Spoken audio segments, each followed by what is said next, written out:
All right, top 10 books for African consciousness, as according to Onitaset Kumat.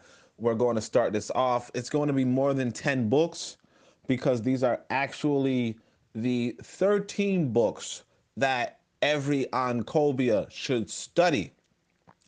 But I'm going to give these to you, and these are going to be in order. 13 is the number of months for the Oncobia. Okay, we have 12 months, 30 days each, and then we have an extra 5 days, and that's going to be the short book, to squeeze in between. But every year you should be reading one of these 12 books. Two of them have not been released yet, so you just won't read on those 2 months. But for the first month, we're talking about Zubiri and the Maroons of Ma'a. This was one of the fiction novels I wrote. It's very short, but very compact, and it is definitely required reading because it is, as it says, a fearless and visionary vignette of Pan-African manhood. This is Zubiri, a real brother, okay, a real brother. This is the protagonist that we don't get. This is a strong black lead, improving his black family and just being a real black man, asking serious questions, answering serious questions, and being a free man that we don't really get to see too often.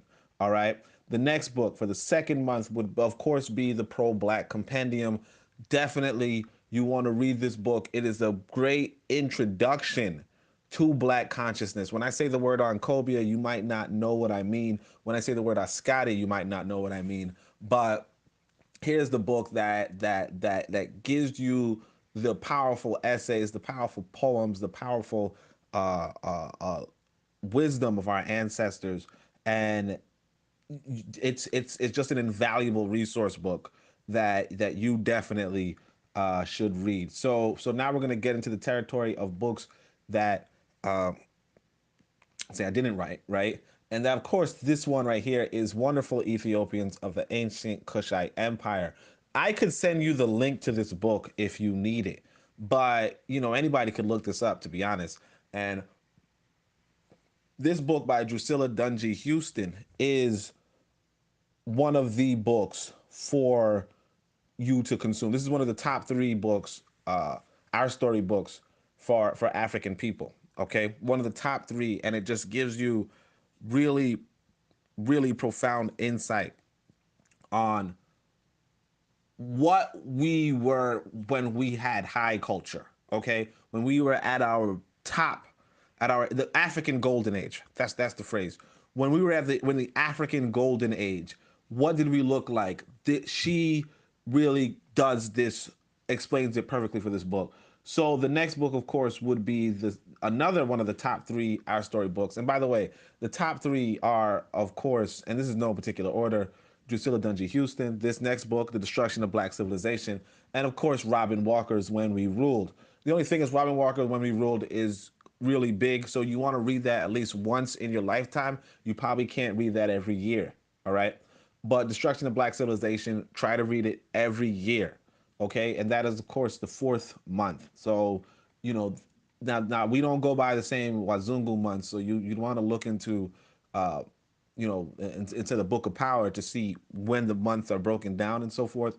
But regardless, this is the Destruction of Black Civilization. I got the PDF available for this one too. Just request it, and I got you. All right. But the Destruction of Black Civilization, this is more. This is not the golden age of African people. All right. This is more the Ma'afa age, if you will. This is more. Uh, this is more what how we were destroyed than what we were when we were golden. Okay, so definitely something to read because it solidifies who exactly destroyed your civilization, which is a really, really important question for you to get to. Now, here's another book that's available on request. This is Message to the People, the course on African philosophy. This is one of the required readings for African Oncobia. The only issue with this, all right, is that it is a bit too quote unquote religious in a sense, and religious in a Wazungu way, right? But notwithstanding that, this is one of the best books on advice that you can get. If you wanted, like if you feel like you didn't get good advice growing up or anything of that matter, this is the book to consult. Message to the People is Marcus Garvey's personal lessons to people, and it runs the gamut, from finances, from relationships, uh uh from how to organize your community, all of that. And this is Marcus Garvey giving it, so it's a definite read. Next book is the Carlos A. Cook's Reader. This book is valued at like $1,000. Okay, you can get it for free. Just message me, right? Click the link below of the, click the link below, and look at the list and go to the bottom, scroll down, and if you want this book, if you want to request this book, just send a request. And yeah, Carlos A. Cooks, he was Garvey's protege, one of Garvey's best students, right? Very powerful brother, and he left so many speeches that we don't really get to see because he avoided white media, right? But he was the guy that really took on the legacy of Marcus Garvey. He was the guy before Malcolm X came onto the scene, but the guy who also pretty much Malcolm X gave deference to. Like, yo, this is a real nationalist right here. All right. Next book, of course, is Race First by Tony Martin. Race First by Tony Martin gives you a great historical uh, view on the UNIA and all of its activities, from its engagements, from the U.S. sabotage, from how Garvey interacted with communists, how Garvey interacted with liberals, how just all of that. How Africa organized around Garvey, the nuances, the gamut, all of that in this one book. It's a definite read for Oncobia, and you're gonna have to buy that one, right? But it's all good because you want to be buying books. You want to be buying books. You want to be studying books. Some books are out of print, like the Carlos A. Cook. So, you know, I could give you that for free, obviously. But Race First, get it. Support Tony Martin's children, or his press, all of that. And I have the website in this link, so check it out. Next book, African Philosophy: The Pharaonic Period, by Theophile Obenga. One of the better books on philosophy.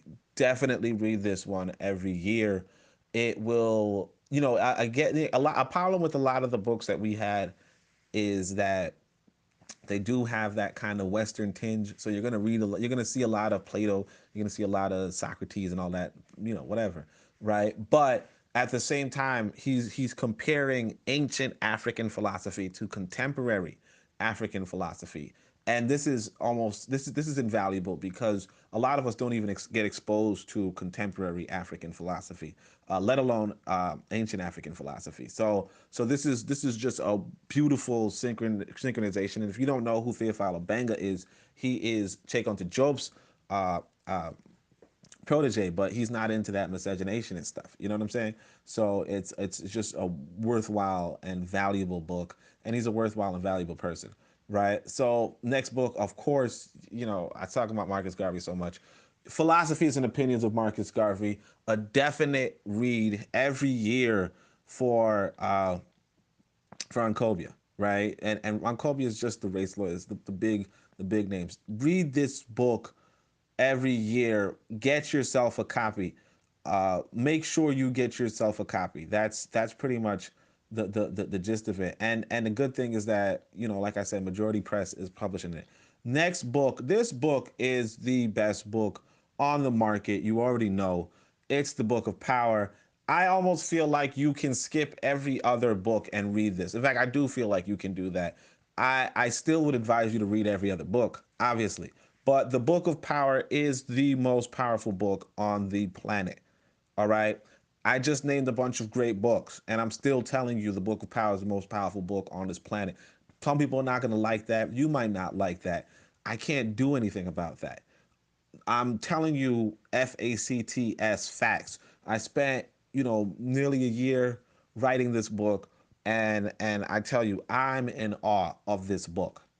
You know, do want to read this every year. And if you were going to go about with reading a book, I'm telling you right now, read this book right now. The next two books on this list, they were not released yet. I don't know how to even write them because uh, I'm just saying to myself, how can I do better than the Book of Power? You get what I'm saying? I want you to read the Book of Power. I want you to be in awe. I want you to be amazed.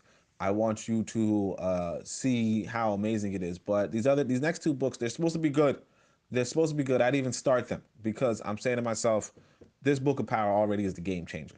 Okay, but if I can say one of them is going to be more on the fiction side, and the other one is going to be more on the nonfiction side. And of course, that's all ancestors willing. The last book, the book that you can read in 5 days or even less, you can really read it in an hour or two, depending on how slow you want to take it, right? Or, whatever your tempo is the Teachings of Pitarhotep. And that right there is this is the oldest book in the world. Okay, it's the oldest book in the world. It is a book that you should read because it's the oldest book, not just because it's the oldest book. It gives you great advice on being a leader, being a well balanced, well adjusted individual, being an African. This is written by an African in the golden age, an elder in the golden age of Africa, advising other Africans on being good golden age Africans. So you definitely want to put yourself in a position to get this book in your hands and read it. Now the trouble with that book is that there's so many different copies of it, so I can't really say, oh, I'm going to give you a copy. There's a bunch of copies online, but I can't say I'm going to give you a copy because a lot of the copies are Wazungu. I personally would like to edit, find a way to translate this book and edit it. But I would of course need some support or something. I don't know, but here's the gist of it. Those are the quote unquote 10 best books. Obviously, you heard 11. There's 13 on the list. Two of them aren't written, so it's just 11. But definitely read those. If you want any of the four books that I said were available, which was Wonderful Ethiopians of the Ancient Kushite Empire, The Destruction of Black Civilization, Message to the People, or the Carlos A. Cook's Reader, just hit me up. But regardless, I want you to get the Book of Power. Can't give that one out for free, obviously, but I want you to read that book, okay? That's a book that can change not just your life, all of our lives, because when it comes down to it, the print for working is in that book. So thank you so much for listening. Thank you so much for tuning in. Hope this was instructive. Hope this was enlightening. But Bibi Fahodie and Nita Yetu. And by the way, that's the name of one of the books, right? Nita Yetu, and that means the earth is ours. Okay, the earth is ours. All right, we got it. We just need to go and get it. That's all. Nita Yetu.